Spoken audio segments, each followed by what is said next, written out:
Spring has become a favorite season of mine. It has become a very favorite season of mine, mostly because of the object lessons I have gotten from spring in relation to my spiritual life.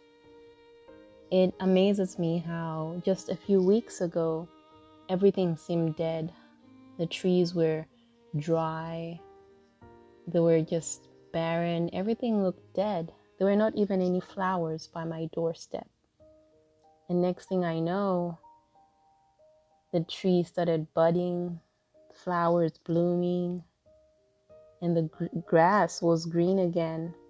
And I was finding it so amazing how little tiny flowers, beautiful flowers, were blooming and growing in places where I knew that no human hand actually took the time during winter to make sure that flowers like these survived the cold winter to be able to spring and to bloom in this season. And it just reminded me of God's care. God's care that is consistent in every season. On the mountaintops, He stays the same.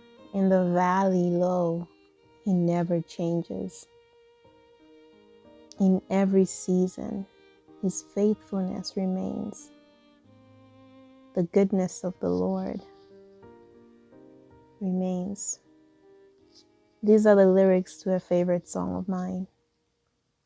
And it is so true.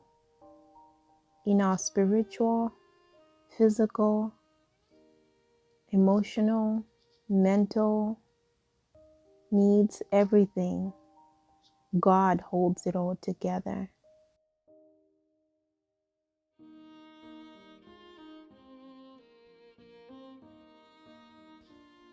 It will be almost a year now in a few weeks since I ventured out to live by myself.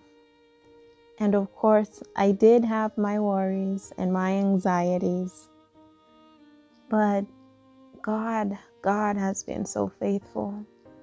He has supplied my every need, gave me grace for every season.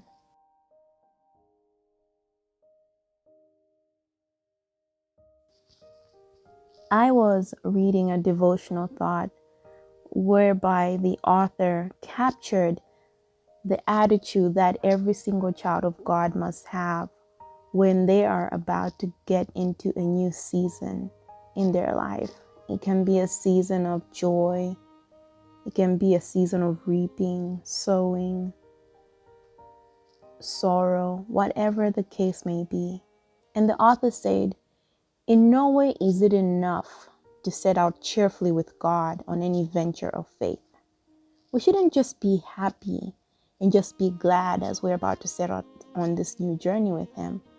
But we must also be willing to take our ideas of what that journey will be like and tear them into tiny pieces, for nothing on the itinerary or the list of things that we have that captures what our idea of what our life should look like will happen as we expect.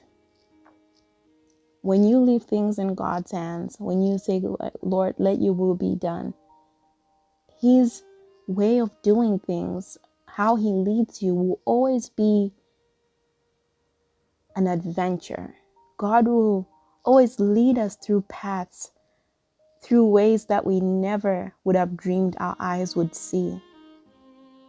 And the author encouraged us, or encouraged me at least, to remember in every season that God takes me through, to remember not to take my own ideas and set off on that journey,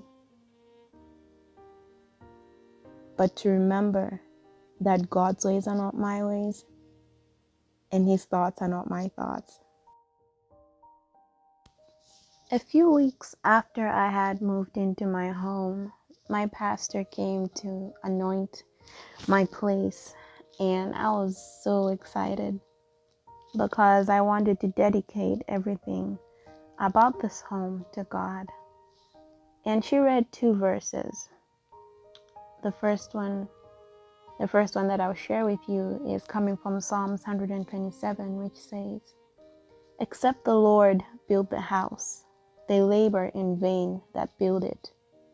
Except the Lord keep the city, the watchman waketh, but in vain." The other verse that she shared with me was Genesis 28, where Jacob had the vision as he was on his way to his uncle Laban. And when he woke up, he said, "Surely the Lord is in this place, and I was not aware of it. How awesome is this place! This is none other than the house of God." And he called that place Bethel. And she said to me, this is what your home should be, the house of God. And looking back now, it brings me to this verse. It makes me think of this verse. 1 Corinthians 10:31. "Whether therefore you eat or drink or whatsoever you do all to the glory of God." And that challenged me, and that still challenges me, to make sure everything that I do in this house, under this roof, should always be things that will bring Him glory.